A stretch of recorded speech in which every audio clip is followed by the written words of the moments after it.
महात्मा गांधी ने अपनी स्कूली शिक्षा कहाँ से पूरी की थी? राइट आंसर साथियों हो जाएगा राजकोट और जो है भावनगर से की थी। राजकोट और भावनगर आपका बिल्कुल राइट आंसर हो जाएगा, ऑप्शन नंबर बी पर दिया गया है। बढ़ते हैं अगले प्रश्न की ओर। देखिएगा हमारा अगला प्रश्न है कि हाल ही में किसने अपना डायरेक्ट टू सेल स्टारलिंक उपग्रह लॉन्च किया है? तो साथियों देखिए यह जो है स्पेस एक्स ने किया है, ऑप्शन नंबर का बी स्पेस एक्स आपका राइट आंसर हो जाएगा।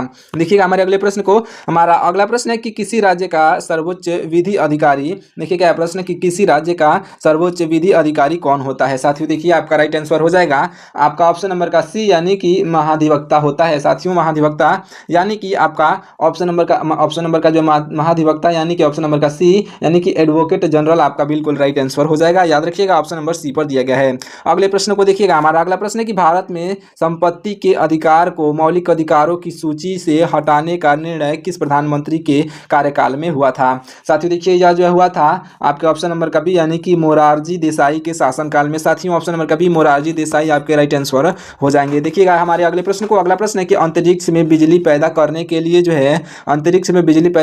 लिए ईंधन सेल का सफल परीक्षण किसने किया? साथियों राइट आंसर आपका हो जाएगा इसरो ने। किसने किया था? तो इसरो ने किया था, ऑप्शन नंबर का सी इसरो जो आपका राइट आंसर हो जाएगा। देखिएगा हमारे अगले प्रश्न को, अगला प्रश्न है कि महात्मा गांधी के पिता करमचंद गांधी किस रियासत के दीवान थे? तो साथियों देखिए राइट आंसर हो जाएंगे आपके ऑप्शन नंबर का सी यानी कि राजकोट के। राजकोट आपके राइट आंसर हो जाएंगे, दीवान यानी कि मिनिस्टर थे, ऑप्शन नंबर का सी राइट आंसर हो जाएगा। देखिएगा हमारे अगले प्रश्न को, अगला प्रश्न है कि भारत में स्थापित पहला परमाणु ऊर्जा संयंत्र यह कौन सा है? तो देखिए भारत में स्थापित पहला परमाणु ऊर्जा संयंत्र जो है यह साथियों हो जाएगा ऑप्शन नंबर का सी यानी कि तारापुर आपका ऑप्शन नंबर सी पर दिया गया है, जो कि आपका बिल्कुल राइट आंसर हो जाएगा। देखिएगा अगले प्रश्न को, हमारा अगला प्रश्न है कि एलोरा के प्रसिद्ध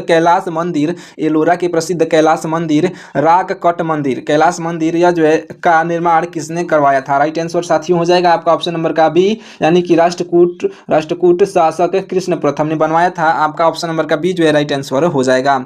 चलिए देखते हैं अगले प्रश्न को। हमारा अगला प्रश्न है कि जो है देखिए क्या प्रश्न, अगला प्रश्न है कि 10 कुमार चरितम के लेखक कौन है? तो साथियों देखिए इसके लेखक जो हो जाएंगे आपके आचार्य दंडी आपके राइट आंसर होंगे, जो कि आपका ऑप्शन नंबर सी पर दिए गए हैं।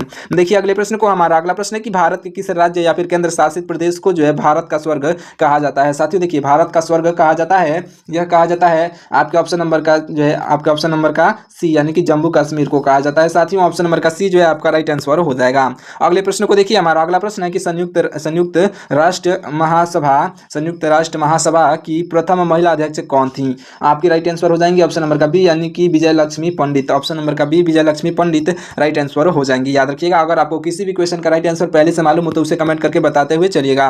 देखिए अगले प्रश्न को, हमारा अगला प्रश्न है कि भारत की पहली बहुउद्देशीय नदी घाटी परियोजना जो है किस नदी पर बनाई गई थी? राइट आंसर हो जाएगा ऑप्शन नंबर का सी यानी कि दामोदर नदी पर बनाई गई थी। साथियों ऑप्शन नंबर का सी आपका दामोदर नदी जो है आपका राइट आंसर हो जाएगा।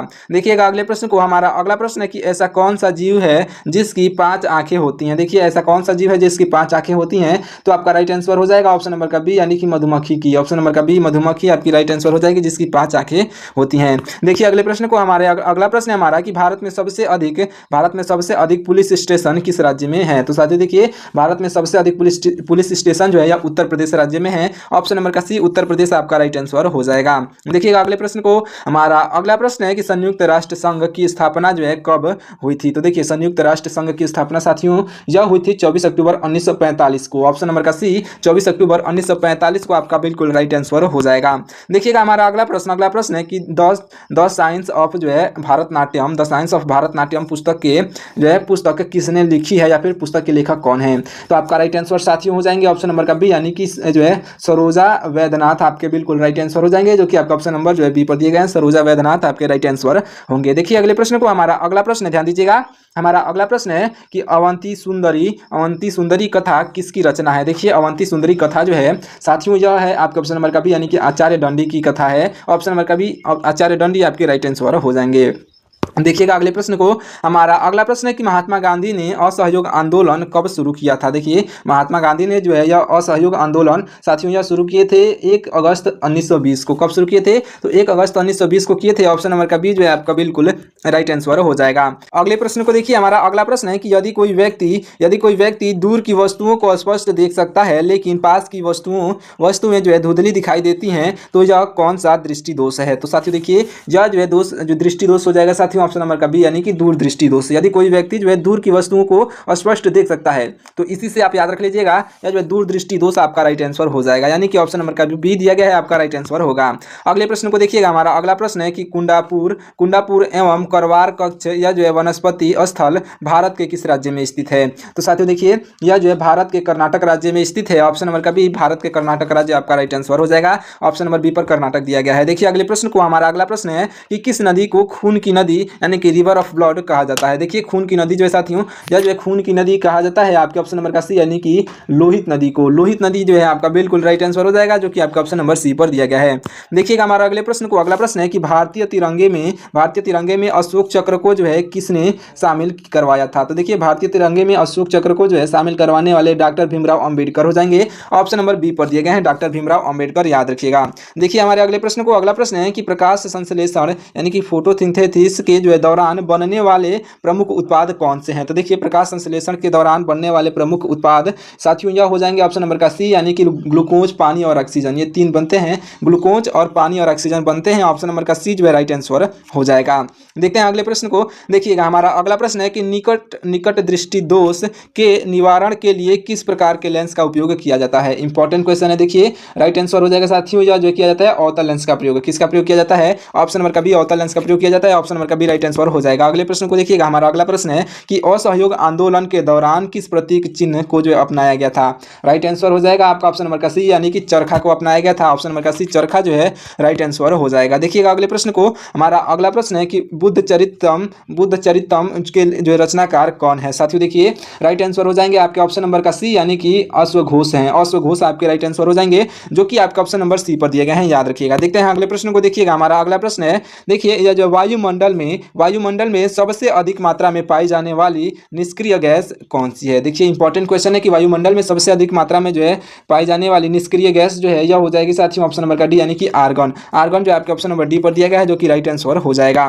देखिएगा हमारे अगले प्रश्न को। हमारा अगला प्रश्न है कि दांतों के क्षरण जो है क्षरण का मुख्य कारण किसकी कमी है। तो देखिए दांतों के क्षरण का मुख्य कारण जो है साथियों यह है आपके ऑप्शन नंबर का सी यानी कि फ्लोरीन की कमी। फ्लोरीन की कमी आपके ऑप्शन नंबर सी पर दिया गया है जो कि राइट आंसर हो जाएगा। अच्छे से याद रखिएगा। बढ़ते हैं अगले प्रश्न की ओर। देखिएगा हमारा अगला प्रश्न है कि सौरमंडल का सबसे हल्का ग्रह जो है यह कौन सा है। देखिए सौरमंडल का सबसे हल्का ग्रह साथियों यह हो जाएगा शनि ग्रह जो कि आपका ऑप्शन नंबर सी पर दिया गया है। शनि आपका बिल्कुल राइट आंसर हो जाएगा। देखिएगा हमारे अगले प्रश्न को। अगला प्रश्न है कि विश्व में सबसे सस्ता ऊन जो है कहाँ मिलता है। देखिए विश्व में सबसे सस्ता ऊन जो है कहाँ मिलता है तो आपका राइट आंसर हो जाएगा साथियों ऑस्ट्रेलिया में। सबसे सस्ता ऊन कहाँ मिलता है? ऑस्ट्रेलिया में मिलता है। ऑप्शन नंबर का सी ऑस्ट्रेलिया राइट आंसर हो जाएगा। अगले प्रश्न को देखिएगा। हमारा अगला प्रश्न है कि कर सुधार समिति यानी कि टैक्स रिफॉर्म कमेटी जो है कमेटी के अध्यक्ष कौन थे। तो आपका राइट आंसर हो जाएंगे आपके ऑप्शन नंबर का जो बी दिए गए हैं राजा चिलैया आपके बिल्कुल राइट आंसर हो जाएंगे, याद रखिएगा। ऑप्शन नंबर का बी यानी कि राजा चिलैया आपके राइट आंसर हो जाएंगे। देखिएगा अगले प्रश्न को। हमारा अगला प्रश्न है कि विटामिन B12 में जो है कौन सी धातु पाई जाती है। देखिए विटामिन B12 में यह जो धातु साथियों पाई जाती है कोबाल्ट। ऑप्शन नंबर का सी कोबाल्ट जो है आपका राइट आंसर हो जाएगा। विटामिन B12 में कोबाल्ट धातु पाई जाती है। देखिएगा अगले प्रश्न को। हमारा अगला प्रश्न है कि अगला प्रश्न ध्यान से देखिएगा। अगला प्रश्न है कि कादम्बरी नामक ग्रंथ किसने लिखा है। देखिए कादम्बरी नामक ग्रंथ जो है साथियों यह लिखने वाले हो जाएंगे ऑप्शन नंबर का बी यानी कि बाणभट्ट आपके राइट आंसर हो जाएंगे जो कि आपका ऑप्शन नंबर बी पर दिए गए हैं। देखिएगा अगले प्रश्न को। हमारा अगला प्रश्न है कि जालियांवाला बाग हत्याकांड कब हुआ था। साथियों जालियांवाला बाग हत्याकांड 13 अप्रैल 1919 को हुआ था। ऑप्शन नंबर का बी 13 अप्रैल 1919 आपका राइट आंसर हो जाएगा। और आप कमेंट करके बताइएगा कि जालियांवाला बाग हत्याकांड किस स्थान पर हुआ था, इसको आप कमेंट करके जरूर बताइएगा। मैं आपको बता दूं जालियांवाला बाग हत्याकांड जो है आपके एग्जाम में हर साल पूछा जाता है, किसी न किसी शिफ्ट में जो ये क्वेश्चन अवश्य पूछा जाता है, तो याद रख लीजिएगा। जालियांवाला बाग हत्याकांड जो है 13 अप्रैल 1919 को हुआ था। और ये आप कमेंट करके बताइएगा कि किस स्थान पर हुआ था। बढ़ते हैं अगले प्रश्न की ओर। देखिएगा हमारा अगला प्रश्न है कि आर्थिक नियोजन जो है भारतीय संविधान की किस सूची का विषय है। साथियों देखिए राइट आंसर आपका हो जाएगा आपका ऑप्शन नंबर का जो है सी, यानी कि समवर्ती सूची। ऑप्शन नंबर का सी समवर्ती सूची जो है आपका राइट आंसर हो जाएगा। बढ़ते हैं अगले प्रश्न की ओर। देखिएगा हमारा अगला प्रश्न है कि कृषि जोतों पर कर लगाने की सिफारिश किस समिति ने की थी। तो आपका राइट आंसर हो जाएगा साथियों आपका ऑप्शन नंबर का सी, यानी कि राज्य समिति ने की थी। आपका ऑप्शन नंबर का सी राज्य समिति आपका राइट आंसर हो जाएगा। अगले प्रश्न को देखिएगा हमारा अगला प्रश्न है कि विश्व की पहली घड़ी जो है किस देश ने बनाई थी। देखिए विश्व की पहली घड़ी किस देश ने बनाई थी। तो राइट आंसर हो जाएगा साथियों इंग्लैंड में। ऑप्शन नंबर का सी इंग्लैंड ने जो है विश्व की पहली घड़ी बनाई थी, इसे याद रखिएगा। देखते हैं अगले प्रश्न को। देखिएगा हमारा अगला प्रश्न है कि अरावली श्रेणी, देखिए क्या प्रश्न, यह जो है अरावली श्रेणी किस राज्य में स्थित है। देखिए अरावली श्रेणी जो है साथियों यह अरावली श्रेणी स्थित है आपके ऑप्शन नंबर का सी, यानी कि राजस्थान में। ऑप्शन नंबर का सी राजस्थान जो है आपका राइट आंसर हो जाएगा।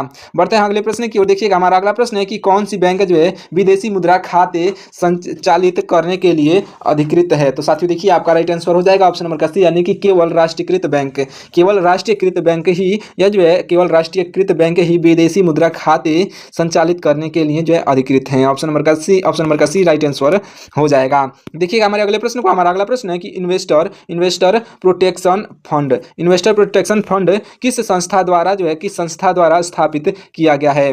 साथियों देखिए राइट आंसर आपका हो जाएगा आपका राइट आंसर हो जाएगा साथियों आपका ऑप्शन नंबर का बी, यानी कि सेबी, यानी कि SEBI सेबी द्वारा किया गया है। आपका ऑप्शन नंबर का जो है बी सेबी जो है राइट आंसर हो जाएगा।